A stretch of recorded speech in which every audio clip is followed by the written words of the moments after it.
MSNBC. Ron Paul's not campaigning in Nevada today. He's in Rochester, Minnesota. Last night he visited a gun shop, though, in Las Vegas. Paul moved through the crowd, signing autographs and posing for pictures.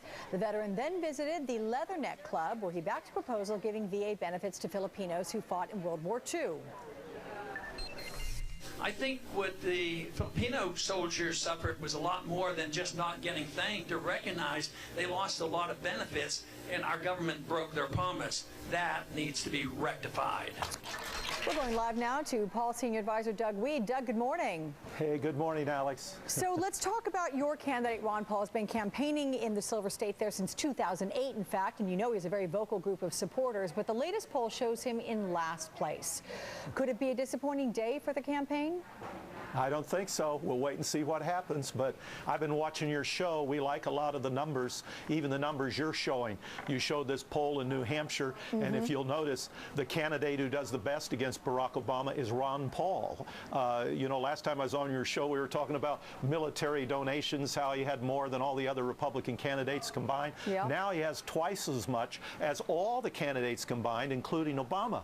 And I heard you earlier talking on the show about the importance of independence. The last CBS poll shows us first, ahead of Obama and all the candidates with independents. And now the show's showing us strongest among Hispanics in the Republican Party, which are key votes. Now, Doug, I'm not going to, try to rain on the parade here, but as you know, all politics is local, and it's not like he's racking up a huge number of delegates along his way here, and he's got to do that if he has any chance of, taking this thing to the finish line.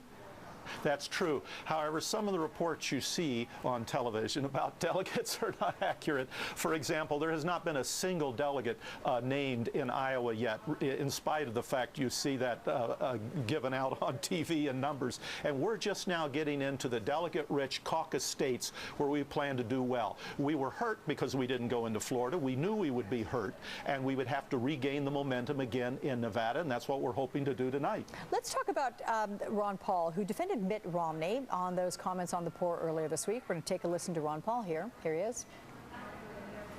I think I ended up probably defending him more than he defended himself, because I don't believe for a minute that if Mitt Romney was sitting here, that if he released everything in his heart, he says, you know what, the truth is, I really don't care about poor people. No, but that isn't, I don't believe that. What's going on here? Is Ron Paul just genuinely fond of Mitt Romney, or is there an angle for a potential position in a Romney administration? No, I've been a part of 7 presidential campaigns, and this is very common. These people are backstage together, and they develop personal relationships. We've had other candidates lie about us on television, lie about us, and on the campaign trail at stop by stop, tell lies about our position. Romney hasn't done that. We differ very deeply with Mitt Romney on the economy. His #1 donor is Goldman Sachs, so is Barack Obama's. We've seen this huge transfer of wealth from the poor to the wealthy under Obama. That would continue under Mitt Romney, but we don't think he's against the poor. We just think his policies are against the poor, and we need some transparency. And now we hear that the Romney people are going to move to housing, mortgage crises. Well, your viewers can Google September 10th, 2003, and they can see that Mitt Romney didn't have a clue about the housing mess and the mortgage crises. Ron Paul called it. Ron Paul knew about it. How long does Dr. Paul intend on competing? Does he have enough money? Does he have the organization to last through, say, Super Tuesday next month? Until it's over. We will just follow the Yogi Berra adage. Right now, 5% of the delegates have been chosen.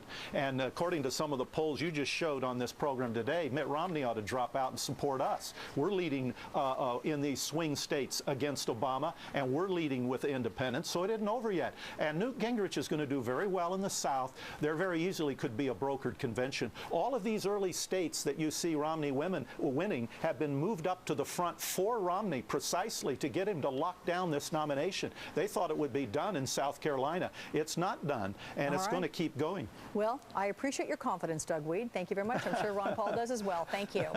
Thanks, Alex. Let's go now to Super